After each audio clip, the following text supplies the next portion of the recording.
श्री गणेशाय नमः। अथ श्री सत्यनारायण व्रत कथा। पहला अध्याय। श्री सत्यनारायण व्रत की महिमा तथा व्रत की विधि। श्री व्यास जी ने कहा, एक समय नैमिषारण्य तीर्थ में शौनक आदि सभी ऋषियों तथा मुनियों ने पुराण शास्त्र के वेत्ता श्री सूत जी महाराज से पूछा। ऋषियों ने कहा, महामुने, किस व्रत अथवा तपस्या से मनोवांछित फल प्राप्त होता है, उसे हम सब सुनना चाहते हैं, आप कहें। श्री सूत जी बोले, इसी प्रकार देवर्षि नारद जी के द्वारा भी पूछे जाने पर भगवान कमलापति ने उनसे जैसा कहा था उसे कह रहा हूँ। आप लोग सावधान होकर सुने। एक समय योगी नारद जी लोगों के कल्याण की कामना से विविध लोकों में भ्रमण करते हुए मृत्युलोक में आए और यहाँ उन्होंने अपने कर्म फल के अनुसार नाना योनियों में उत्पन्न सभी प्राणियों को अनेक प्रकार के क्लेश दुख भोगते हुए देखा तथा किस उपाय से इनके दुखों का सुनिश्चित रूप से नाश हो सकता है, ऐसा मन में विचार करके वे विष्णु लोक गए। वहां 4 भुजाओं वाले और शंख चक्र गदा पद्म तथा वनमाला से विभूषित शुक्ल वर्ण भगवान नारायण का दर्शन कर उन देवाधिदेव की वे स्तुति करने लगे। नारद जी बोले, हे वाणी और मन से परे स्वरूप वाले, अनंत शक्ति संपन्न, आदि मध्य और अंत से रहित, निर्गुण और सकल कल्याणमय गुण गणों से संपन्न, अस्थावर जंगमात्मक निखिल सृष्टि प्रपंच के कारणभूत तथा भक्तों की पीड़ा नष्ट करने वाले परमात्मन, आपको नमस्कार है। स्तुति सुनने के अनंतर भगवान श्री विष्णु ने नारद जी से कहा। श्री भगवान ने कहा, महाभाग, आप किस प्रयोजन से यहाँ आए हैं? आपके मन में क्या है, कहिए, वह सब कुछ मैं आपको बतलाऊंगा। श्री नारद जी बोले, भगवान, मृत्युलोक में अपने पाप कर्मों के द्वारा विभिन्न योनियों में उत्पन्न सभी लोग बहुत प्रकार से क्लेशों से दुखी हो रहे हैं। हे नाथ, किस लघु उपाय से उनके कष्टों का निवारण हो सकेगा? यदि आपकी मेरे ऊपर की कृपा हो तो वह सब मैं सुनना चाहता हूँ, उसे बताएं। श्री भगवान ने कहा, हे वत्स, संसार के ऊपर अनुग्रह करने की इच्छा से आपने बहुत अच्छी बात पूछी है। जिस व्रत के करने से प्राणी मोह से मुक्त हो जाता है, उसे आपको बताता हूँ, ध्यान पूर्वक सुने। हे वत्स, स्वर्ग और मृत्युलोक में दुर्लभ भगवान सत्यनारायण का एक महान पुण्यप्रद व्रत है। आपके स्नेह के कारण इस समय मैं उसे कह रहा हूँ। अच्छी प्रकार विधि विधान से भगवान सत्यनारायण का व्रत करके मनुष्य शीघ्र ही सुख प्राप्त कर परलोक में मोक्ष प्राप्त कर सकता है। भगवान की ऐसी वाणी सुनकर नारद मुनि ने कहा, प्रभो, इस व्रत को करने का फल क्या है? इसका विधान क्या है? इस व्रत को किसने किया और कब इसे करना चाहिए? यह सब विस्तार पूर्वक बतलाइए। श्री भगवान ने कहा, यह सत्यनारायण व्रत दुख शोक आदि का शमन करने वाला, धन धान्य की वृद्धि करने वाला, सौभाग्य और संतान देने वाला तथा सर्वत्र विजय प्रदान करने वाला है। जिस किसी भी दिन भक्ति और श्रद्धा से समन्वित होकर मनुष्य ब्राह्मणों और बंधु बांधवों के साथ धर्म में तत्पर होकर सायंकाल भगवान सत्यनारायण की पूजा करे, नैवेद्य के रूप में उत्तम कोटि के भोजनीय पदार्थ को सवाया मात्रा में भक्ति पूर्वक अर्पित करना चाहिए। केले का फल, घी, दूध, गेहूं का चूर्ण अथवा गेहूं के चूर्ण के अभाव में साठी चावल का चूर्ण, शक्कर या गुड़, यह सब जो सामग्री है सवाया मात्रा में एकत्र कर निवेदित करनी चाहिए। बंधु बांधवों के साथ श्री सत्यनारायण भगवान की कथा सुनकर ब्राह्मण को दक्षिणा देनी चाहिए। तदनंतर बंधु बांधवों के साथ ब्राह्मणों को भोजन कराना चाहिए। भक्ति पूर्वक प्रसाद ग्रहण करके नृत्य गीत आदि का आयोजन करना चाहिए। तदनंतर भगवान सत्यनारायण का स्मरण करते हुए अपने घर जाना चाहिए। ऐसा करने से मनुष्यों की अभिलाषा अवश्य ही पूर्ण होती है। विशेष रूप से कलयुग में पृथ्वी लोक में यह सबसे छोटा सा उपाय है। इस प्रकार श्री स्कंद पुराण के अंतर्गत रेवा खंड में श्री सत्यनारायण व्रत कथा का यह पहला अध्याय पूरा हुआ।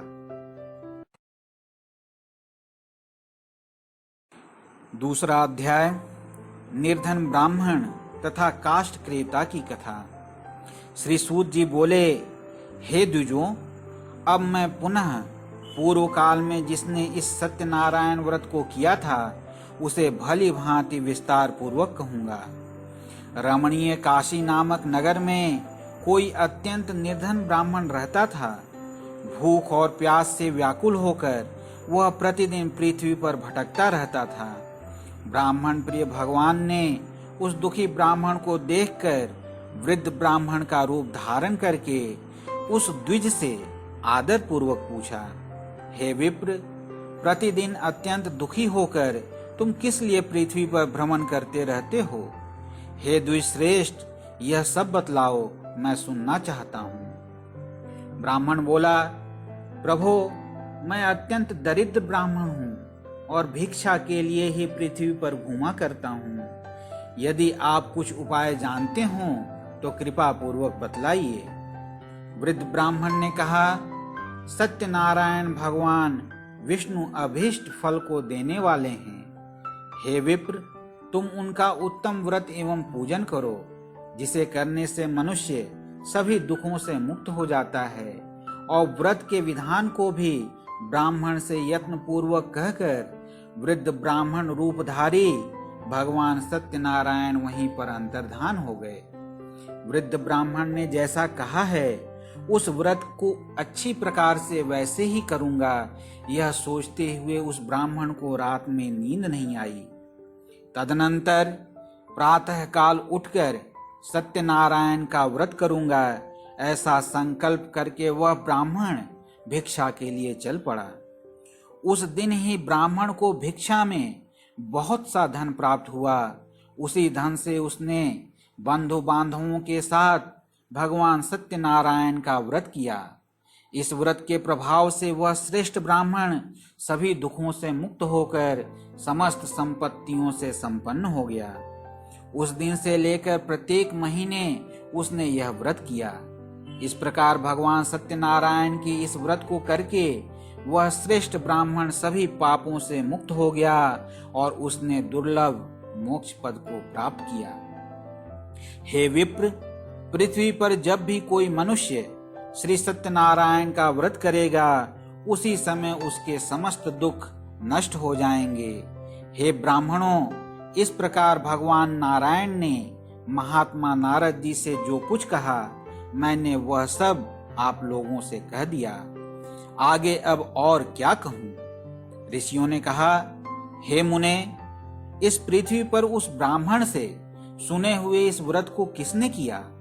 हम वह सब सुनना चाहते हैं। उस व्रत पर हमारी श्रद्धा हो रही है। श्री सूत जी बोले, मुनियों, पृथ्वी पर जिसने यह व्रत किया उसे आप लोग सुने। एक बार वह द्विजश्रेष्ठ अपनी धन संपत्ति के अनुसार बंधु बांधवों तथा पारिवारिक जनों के साथ व्रत करने के लिए उद्यत हुआ। इसी बीच एक लकड़हारा वहां आया और लकड़ी बाहर रखकर उस ब्राह्मण के घर गया।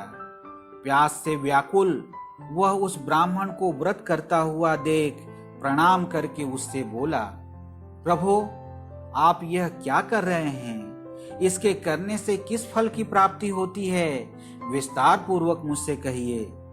विप्र ने कहा, यह श्री सत्यनारायण का व्रत है जो सभी मनोरथों को प्रदान करने वाला है।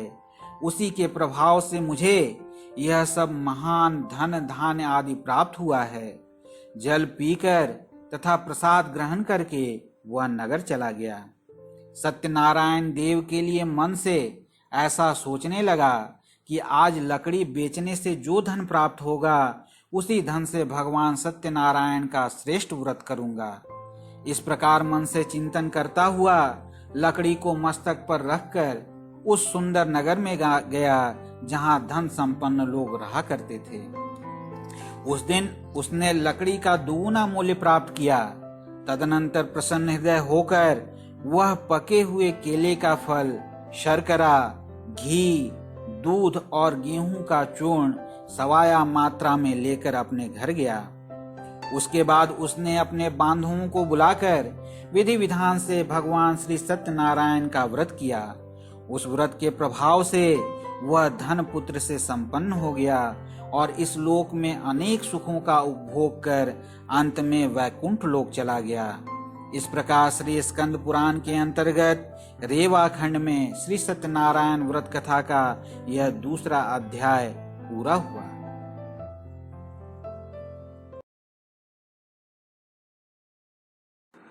तीसरा अध्याय राजा उल्कामुख, साधु वणिक एवं लीलावती कलावती की कथा। श्री सूत जी बोले, श्रेष्ठ मुनियों, अब मैं पुनः आगे की कथा कहूंगा, आप लोग ध्यान पूर्वक सुने। प्राचीन काल में उल्कामुख नामक एक राजा था। वह जितेंद्रिय, सत्यवादी तथा अत्यंत बुद्धिमान था। वह विद्वान राजा प्रतिदिन देवालय जाता और ब्राह्मणों को धन देकर संतुष्ट करता था। कमल के समान मुख वाली उसकी धर्मपत्नी शील, विनय एवं सौंदर्य आदि गुणों से संपन्न तथा पति परायणा थी। राजा एक दिन अपनी धर्मपत्नी के साथ भद्रशिला नदी के तट पर श्री सत्यनारायण का व्रत कर रहा था। उसी समय व्यापार के लिए अनेक प्रकार की पुष्कल धनराशि से संपन्न एक साधु वहां आया। भद्रशिला नदी के तट पर नाव को स्थापित कर वह राजा के समीप गया और राजा को उस व्रत में दीक्षित देखकर विनय पूर्वक पूछने लगा। साधु ने कहा, राजन, आप भक्ति युक्त चित्त से यह क्या कर रहे हैं? कृपया वह सब बताइए, इस समय मैं सुनना चाहता हूँ। राजा बोले, हे साधो, पुत्र आदि की प्राप्ति की कामना से अपने बंधु बांधवों के साथ मैं अतुल तेज संपन्न भगवान विष्णु का व्रत एवं पूजन कर रहा हूँ। राजा की बात सुनकर साधु ने आदर पूर्वक कहा, राजन, इस विषय में आप मुझे सब कुछ विस्तार से बतलाइए। आपके कथन के अनुसार मैं व्रत एवं पूजन करूंगा। मुझे भी संतति नहीं है, इससे अवश्य ही संतति प्राप्त होगी। ऐसा विचार कर वह व्यापार से निवृत्त हो आनंद पूर्वक अपने घर आया। उसने अपनी भार्या से संतति प्रदान करने वाले इस सत्य व्रत को विस्तार पूर्वक बताया तथा जब मुझे संतति की प्राप्ति होगी तब मैं इस व्रत को करूंगा। इस प्रकार उस साधु ने अपनी भार्या लीलावती से कहा। एक दिन उसकी लीलावती नाम की सती साध्वी भार्या पति के साथ आनंद चित्त से ऋतुकालीन धर्माचरण में प्रवृत्त हुई और भगवान श्री सत्यनारायण की कृपा से उसकी वह भार्या गर्भिणी हुई। 10वें महीने में उससे कन्या रत्न की उत्पत्ति हुई और वह शुक्ल पक्ष के चंद्रमा की भांति दिन प्रतिदिन बढ़ने लगी। उस कन्या का कलावती यह नाम रखा गया। इसके बाद एक दिन लीलावती ने अपने स्वामी से मधुर वाणी में कहा, आप पूर्व में संकल्पित श्री सत्यनारायण के व्रत को क्यों नहीं कर रहे? साधु बोला, प्रिय, इसके विवाह के समय व्रत करूंगा। इस प्रकार अपनी पत्नी को भली भांति आश्वस्त कर वह व्यापार करने के लिए नगर की ओर चला गया। इधर कन्या कलावती पिता के घर में बढ़ने लगी। तदनंतर धर्मज्ञ साधु ने नगर में सखियों के साथ क्रीड़ा करती हुई अपनी कन्या को विवाह योग्य देखकर आपस में मंत्रणा करके कन्या के विवाह के लिए श्रेष्ठ वर का अन्वेषण करो, ऐसा दूत से कहकर शीघ्र ही उसे भेज दिया। उसकी आज्ञा प्राप्त करके दूत कांचन नामक नगर में गया और वहां से एक वणिक का पुत्र लेकर आया। उस साधु ने उस वणिक के पुत्र को सुंदर और गुणों से संपन्न देखकर अपनी जाति के लोगों तथा बंधु बांधवों के साथ संतुष्ट चित्त हो विधि विधान से वणिक पुत्र के हाथ में कन्या का दान कर दिया। उस समय वह दुर्भाग्यवश भगवान का वह उत्तम व्रत भूल गया। पूर्व संकल्प के अनुसार विवाह के समय में व्रत न करने के कारण भगवान उस पर रुष्ट हो गए। कुछ समय के पश्चात अपने व्यापार कर्म में कुशल वह साधु वणिक काल की प्रेरणा से अपने दामाद के साथ व्यापार करने के लिए समुद्र के समीप स्थित रत्नसारपुर नामक सुंदर नगर में गया और अपने श्री संपन्न दामाद के साथ वहां व्यापार करने लगा। तदनंतर वे दोनों राजा चंद्रकेतु के रमणीय उस नगर में गए। उसी समय भगवान श्री सत्यनारायण ने उसे भ्रष्ट प्रतिज्ञ देखकर इसे दारुण, कठिन और महान दुख प्राप्त होगा यह शाप दे दिया। एक दिन एक चोर राजा चंद्रकेतु के धन को चुराकर वहीं आया जहां दोनों वणिक स्थित थे। वह अपने पीछे दौड़ते हुए दूतों को देखकर भयभीत चित्त से धन वहीं छोड़कर शीघ्र ही छिप गया। इसके बाद राजा के दूत वहां आ गए जहां वह साधु वणिक था। वहां राजा के धन को देखकर वे दूत उन दोनों वणिक पुत्रों को बांधकर ले आए और हर्ष पूर्वक दौड़ते हुए राजा से बोले, प्रभो, हम 2 चोर पकड़ लाए हैं, इन्हें देखकर आप आज्ञा दें। राजा की आज्ञा से दोनों शीघ्र ही दृढ़ता पूर्वक बांधकर बिना विचार किए महान कारागार में डाल दिए गए। भगवान सत्यदेव की माया से किसी ने उन दोनों की बात नहीं सुनी और राजा चंद्रकेतु ने उन दोनों का धन भी ले लिया। उन भगवान के शाप से वणिक के घर में उसकी भार्या भी अत्यंत दुखित हो गई और उनके घर में सारा का सारा जो धन था वह चोर ने चुरा लिया।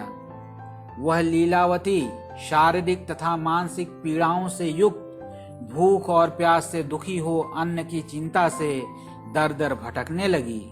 कलावती कन्या भी भोजन के लिए इधर उधर प्रतिदिन घूमने लगी। एक दिन क्षुधा से पीड़ित हो वह कलावती एक ब्राह्मण के घर गई। वहां जाकर उसने श्री सत्यनारायण के व्रत पूजन को देखा। वहां बैठकर उसने कथा सुनी और वरदान मांगा। तदनंतर प्रसाद ग्रहण करके वह कुछ रात होने पर घर गई। माता लीलावती ने कलावती कन्या से प्रेम पूर्वक पूछा, पुत्री, रात में तू कहाँ रुक गई थी? तुम्हारे मन में क्या है? कलावती कन्या ने तुरंत माता से कहा, माँ, मैंने एक ब्राह्मण के घर में मनोरथ प्रदान करने वाला व्रत देखा है। कन्या की उस बात को सुनकर वह वणिक की भार्या व्रत करने को उद्यत हुई और प्रसन्न मन से उस साध्वी ने बंधु बांधवों के साथ भगवान श्री सत्यनारायण का व्रत किया तथा इस प्रकार प्रार्थना की, भगवान, आप हमारे पति एवं जामाता के अपराध को क्षमा करें, वे दोनों अपने घर शीघ्र आ जाएं। इस व्रत से भगवान सत्यनारायण पुनः संतुष्ट हो गए तथा उन्होंने नृपश्रेष्ठ चंद्रकेतु को स्वप्न दिखाया और स्वप्न में कहा, नृपश्रेष्ठ, प्रातः काल दोनों वणिकों को छोड़ दो और वह सारा धन भी दे दो जो तुमने उनसे इस समय ले लिया है, अन्यथा राज्य, धन एवं पुत्र सहित तुम्हारा सर्वनाश कर दूंगा। राजा से स्वप्न में ऐसा कहकर भगवान सत्यनारायण अंतर्धान हो गए। इसके अनंतर प्रातःकाल राजा ने अपने सभासदों के साथ सभा के मध्य बैठकर अपना स्वप्न लोगों को बताया और कहा, दोनों बंदी वणिक पुत्रों को शीघ्र ही मुक्त कर दो। राजा की ऐसी बात सुनकर वे राजपुरुष दोनों महाजनों को बंधन मुक्त करके राजा के सामने लाकर विनय पूर्वक बोले, महाराज, बेड़ी बंधन से मुक्त करके दोनों वणिक पुत्र लाए गए हैं। इसके बाद दोनों महाजन नृपश्रेष्ठ चंद्रकेतु को प्रणाम करके अपने पूर्व वृतांत का स्मरण करते हुए भय विह्वल हो गए और कुछ बोल न सके। राजा ने वणिक पुत्रों को देखकर आदर पूर्वक कहा, आप लोगों को प्रारब्धवश यह महान दुख प्राप्त हुआ है, इस समय अब कोई भय नहीं है। ऐसा कहकर उनकी बेड़ी खुलवाकर क्षौर कर्म आदि कराया। राजा ने वस्त्र अलंकार देकर उन दोनों वणिक पुत्रों को संतुष्ट किया तथा सामने बुलाकर वाणी द्वारा अत्यधिक आनंदित किया। पहले जो धन लिया था उसे दूना करके दिया। तदनंतर राजा ने पुनः उनसे कहा, साधो अब आप अपने घर को जाएं। राजा को प्रणाम करके आपकी कृपा से हम जा रहे हैं, ऐसा कहकर उन दोनों महावैश्यों ने अपने घर की ओर प्रस्थान किया। इस प्रकार श्री स्कंद पुराण के अंतर्गत रेवा खंड में श्री सत्यनारायण व्रत कथा का यह तीसरा अध्याय पूरा हुआ। चौथा अध्याय असत्य भाषण तथा भगवान के प्रसाद की अवहेलना का परिणाम। श्री सूत जी बोले, साधु वणिक मंगलाचरण कर और ब्राह्मणों को धन देकर अपने नगर के लिए चल पड़ा। साधु के कुछ दूर जाने पर भगवान सत्यनारायण की जिज्ञासा हुई, साधो तुम्हारी नाव में क्या भरा है? तब धन के मद में चूर दोनों महाजनों ने अवहेलना पूर्वक हंसते हुए कहा, दंडिन क्यों पूछ रहे हो? क्या कुछ द्रव्य लेने की इच्छा है? हमारी नाव में तो लता और पत्ते आदि भरे हैं। ऐसी निष्ठुर वाणी सुनकर तुम्हारी बात सच हो जाए, ऐसा कहकर दंडी सन्यासी का रूप धारण किए हुए भगवान कुछ दूर जाकर समुद्र के समीप बैठ गए। दंडी के चले जाने पर नृत्य क्रिया करने के पश्चात उतराई हुई नौका को देखकर साधु वणिक अत्यंत आश्चर्य में पड़ गया और नाव में लता और पत्ते आदि को देखकर मूर्छित हो पृथ्वी पर गिर पड़ा। सचेत होने पर वणिक पुत्र चिंतित हो गया। तब उसके दामाद ने इस प्रकार कहा, आप शोक क्यों करते हैं? दंडी ने शाप दे दिया है। इस स्थिति में वे ही चाहें तो सब कुछ कर सकते हैं, इसमें कोई संशय नहीं। अतः उन्हीं की शरण में हम चलें, वही मन की इच्छा पूर्ण होगी। दामाद की बात सुनकर वह साधु वणिक उनके पास गया और वहां दंडी को देखकर उसने भक्ति पूर्वक उन्हें प्रणाम किया तथा आदर पूर्वक कहने लगा, आपके सम्मुख मैंने जो कुछ कहा है, असत्य भाषण रूप जो अपराध किया है, आप मेरे उस अपराध को क्षमा करें। ऐसा कहकर बारंबार प्रणाम करके वह महान शोक से आकुल हो गया। दंडी ने उसे रोता हुआ देखकर कहा, हे मूर्ख, मत रो, मेरी बात सुनो। मेरी पूजा से उदासीन होने के कारण तथा मेरी आज्ञा से ही तुमने बारंबार दुख प्राप्त किया है। भगवान की ऐसी वाणी सुनकर वह उनकी स्तुति करने लगा। कैसे स्तुति हुई? साधु ने कहा, हे प्रभो, यह आश्चर्य की बात है कि आपकी माया से मोहित होने के कारण ब्रह्मा आदि देवता भी आपके गुणों और रूप को यथावत रूप से नहीं जान पाते। फिर मैं मूर्ख आपकी माया से मोहित होने के कारण कैसे जान सकता हूँ? आप प्रसन्न हो, मैं अपनी धन संपत्ति के अनुसार आपकी पूजा करूंगा। मैं आपकी शरण में आया हूँ। मेरा जो नौका में स्थित पुराना धन था उसकी तथा मेरी रक्षा करें। उस वणिक की भक्ति युक्त वाणी सुनकर भगवान जनार्दन संतुष्ट हो गए। भगवान हरि उसे अभिष्ट वर प्रदान करके वहीं अंतर्धान हो गए। इसके बाद वह साधु अपनी नौका में चढ़ा और उसे धन धान से परिपूर्ण देखकर भगवान सत्यदेव की कृपा से हमारा मनोरथ सफल हो गया, ऐसा कहकर स्वजनों के साथ उसने भगवान की विधिवत पूजा की। भगवान श्री सत्यनारायण की कृपा से वह आनंद से परिपूर्ण हो गया और नाव को प्रयत्न पूर्वक संभाल कर उसने अपने देश के लिए प्रस्थान किया। साधु वणिक ने अपने दामाद से कहा, वह देखो, मेरी रत्नपुरी दिखाई दे रही है। इसके बाद उसने अपने धन के रक्षक दूत को अपने आगमन का समाचार देने के लिए अपनी नगरी में भेजा। तत्पश्चात उस दूत ने नगर में जाकर साधु की भार्या को देख हाथ जोड़कर प्रणाम किया तथा उसके लिए अभिष्ट बात कही। सेठ जी अपने दामाद तथा वंद वर्गों के साथ बहुत सारे धन धान से संपन्न होकर नगर के निकट पधार गए हैं। दूत के मुख से यह बात सुनकर वह महान आनंद से विह्वल हो गई और उस साध्वी ने श्री सत्यनारायण की पूजा करके अपनी पुत्री से कहा, मैं साधु के दर्शन के लिए जा रही हूँ, तुम शीघ्र आओ।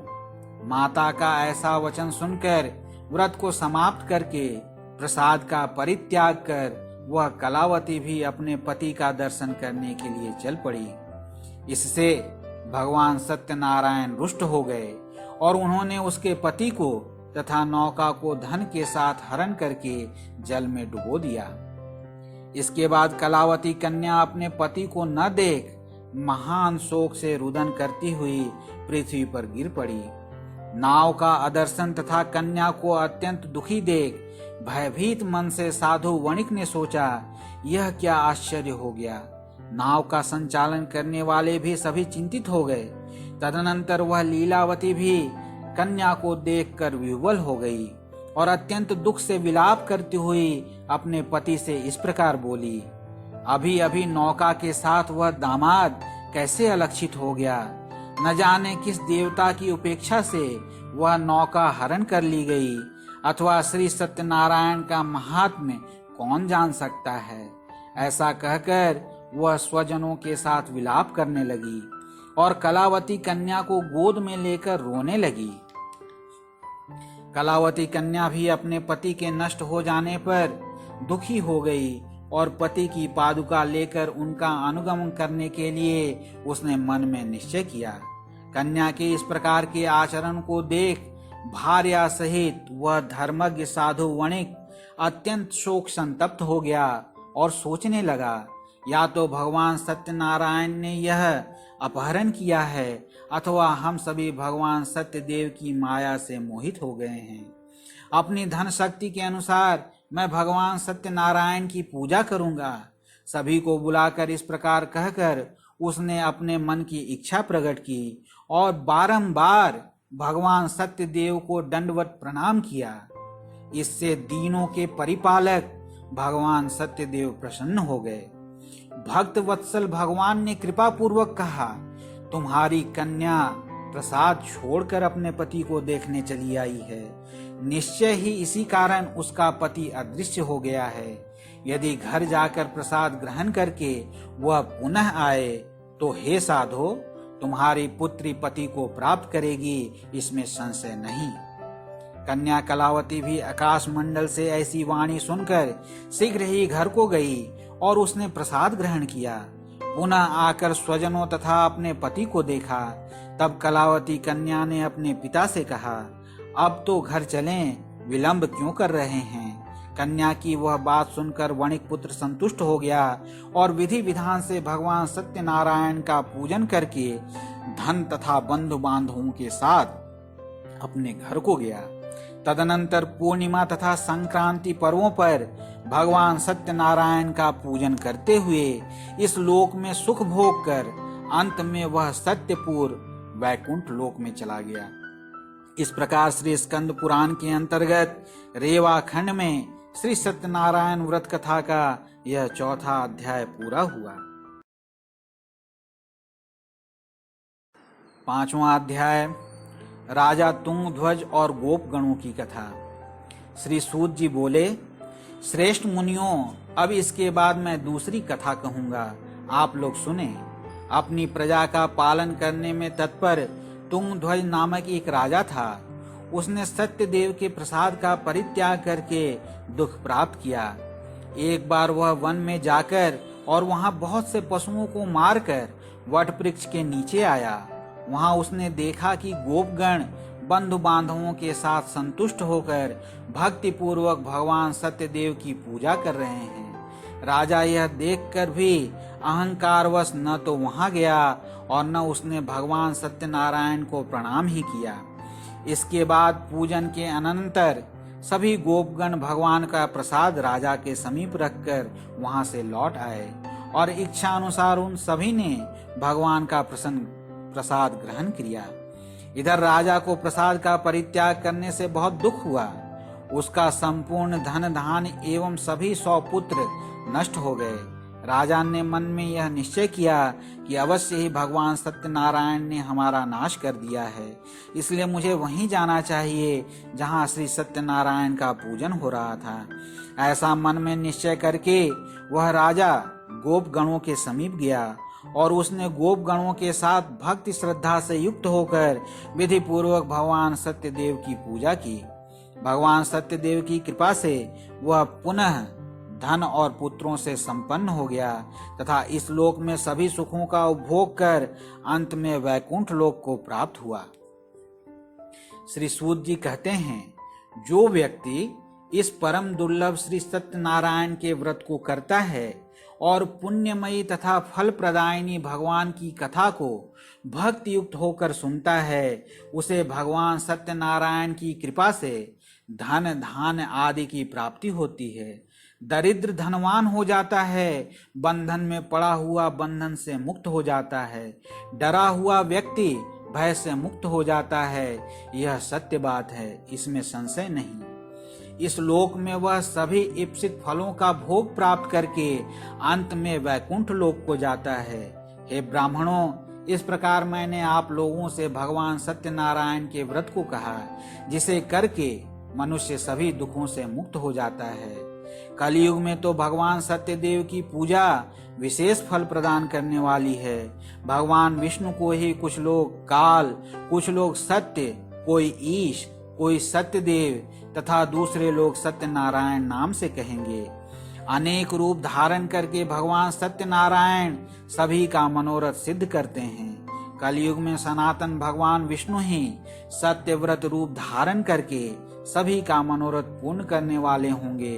हे श्रेष्ठ मुनियों, जो व्यक्ति नित्य भगवान सत्यनारायण की इस व्रत कथा को पढ़ता है, सुनता है, भगवान सत्यनारायण की कृपा से उसके सभी पाप नष्ट हो जाते हैं। हे मुनीश्वरों, पूर्व काल में जिन लोगों ने भगवान सत्यनारायण का व्रत किया था, उनके अगले जन्म की बात कहता हूँ, आप लोग ध्यान से सुने। महान प्रज्ञा संपन्न शतानन नाम के ब्राह्मण सत्यनारायण का व्रत करने के प्रभाव से दूसरे जन्म में सुदामा नामक ब्राह्मण हुए और उस जन्म में भगवान श्री कृष्ण का ध्यान करके शतानंद सुदामा के रूप में मोक्ष को प्राप्त किए। लकड़हारा भिल गुहों का राजा हुआ और अगले जन्म में उसने भगवान श्री राम की सेवा करके मोक्ष प्राप्त किया। महाराज उल्कामुख दूसरे जन्म में राजा दशरथ हुए, जिन्होंने श्री रंगनाथ की पूजा करके अंत में वैकुंठ प्राप्त किया। इसी प्रकार धार्मिक और सत्यव्रती साधु मोरध्वज नाम का राजा हुआ। उसने आरे से चीरकर अपने पुत्र की आधी देह भगवान विष्णु को अर्पित कर मोक्ष प्राप्त किया। महाराज तुंगध्वज जन्मांतर में स्वयंभू मनु हुए और भगवत संबंधी संपूर्ण कार्यों का अनुष्ठान करके वैकुंठ लोक को प्राप्त हुए। जो गोपगण थे, वे सब जन्मांतर में व्रजमंडल में निवास करने वाले गोप हुए और सभी राक्षसों का संहार करके उन्होंने भी भगवान का शाश्वत धाम गोलोक प्राप्त किया। इस प्रकार श्री स्कंद पुराण के अंतर्गत रेवा खंड में श्री सत्यनारायण व्रत कथा का यह 5वां अध्याय पूरा हुआ।